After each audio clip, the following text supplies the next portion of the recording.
अस्सलाम वालेकुम। तो बच्चे बहुत ज़्यादा कंफ्यूज हैं। आज नम्स का रिज़ल्ट आया और बच्चे ये पूछ रहे हैं कि नम्स 100 में से रिज़ल्ट क्यों दिया है नम्स ने, जबकि हमने टोटल एमसीक्यूज़ 250 दिए हैं। 150 नम्स के अपने और 100 फिजियोलॉजी के, और साथ में जो रिज़ल्ट आया लेकिन वो 100 में से आया। तो नम्स ने ऐसे किया है कि जो रिज़ल्ट है ना वो आपको परसेंटेज में दिया है। सपोज़ मेरी अगर 86.67% है, अ, आया है 100 में से, तो मतलब 86.67% मेरा रिज़ल्ट आया है, ठीक है।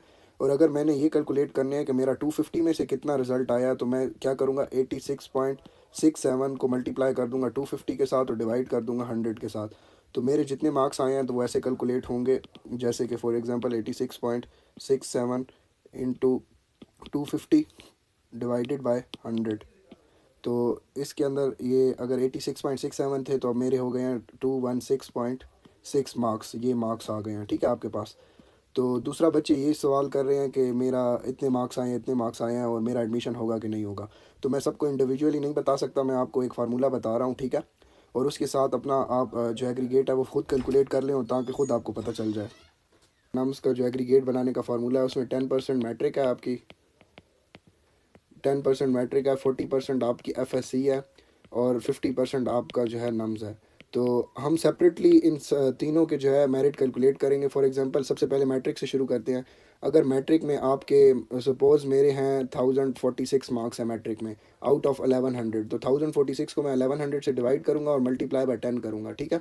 तो 1046 डिवाइडेड बाय 1100 इंटू 10, तो 9.5 मेरे पास इधर इसका बन रहा है 9.5%। 10 में से मैट्रिक में मतलब मेरे 9.5 है। अब एफएससी में है तो एफएससी में थोड़ी सी प्रॉब्लम है। आपके अगर इलेक्टिव से आप करेंगे ना, क्योंकि पता नहीं है फ़िलहाल कि इलेक्टिव से होगा कैलकुलेट या फुल मार्क्स होंगे, क्योंकि हर साल जब एग्ज़ाम हो जाता है उसके बाद ही फार्मूला आता है कि इलेक्टिव से करेंगे या फुल करेंगे, ठीक है। ज़्यादा चांसेस हैं इलेक्टिव्स के, लेकिन नम्स में क्या पता फुल हो जाए, कोई पता नहीं चलता। तो अगर आप इलेक्टिव से करेंगे तो फॉर एग्जांपल मेरे अगर 583 मार्क्स हैं आउट ऑफ 600, तो मैं इसको मल्टीप्लाई करूँगा 40 के साथ, सॉरी, मल्टीप्लाई करूँगा 40 के साथ। और अगर मेरे 1046 है एफएससी में भी, उसको मैं डिवाइड करूँगा 1100 के साथ, अगर मैंने फुल कैलकुलेट करने हैं, और उसको मल्टीप्लाई करूँगा मैं 40 के साथ। तो हम 1100 वाले के साथ जाते हैं और इसके साथ देखते हैं 1046 डिवाइडेड बाई 1100 इंटू 40, तो ये हमारे पास बनता है 38%, 38%, ठीक है।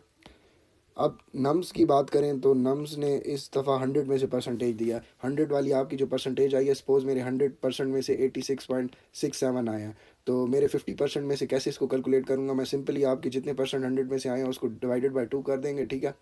तो आपके पास वो 50% में कन्वर्ट हो जाएगा। तो फॉर एग्ज़ाम्पल 86.67 को मैं डिवाइड करता हूँ 2 पे, तो मेरे पास आता है 43.335। तो ये मेरे पास 50% नम्स की परसेंटेज आ गई है। अब टोटल एग्रीगेट कैसे आपका बनेगा, टोटल एग्रीगेट एग्रीगेट आपका बनेगा, इन तीनों को प्लस करना, 9.5 प्लस 38 प्लस 43.335, ठीक है। अब इन तीनों को आप प्लस करें तो 9.5 प्लस 38 प्लस 43.335, तो अब ये 90.835 हमारे पास ये एग्रीगेट बना है, ठीक है। तो इस तरह आपका जो भी एग्रीगेट बनेगा ना, तो वो आपका टोटल एग्रीगेट होगा। अब इसको आपने जज कैसे करना है, लास्ट ईयर जो एएमसी थी ना, एएमसी का जो मेरिट था, तो वो लास्ट ईयर 92 या 93 पे आई थिंक क्लोज हुआ था, तो क्लोजिंग मेरिट, ठीक है।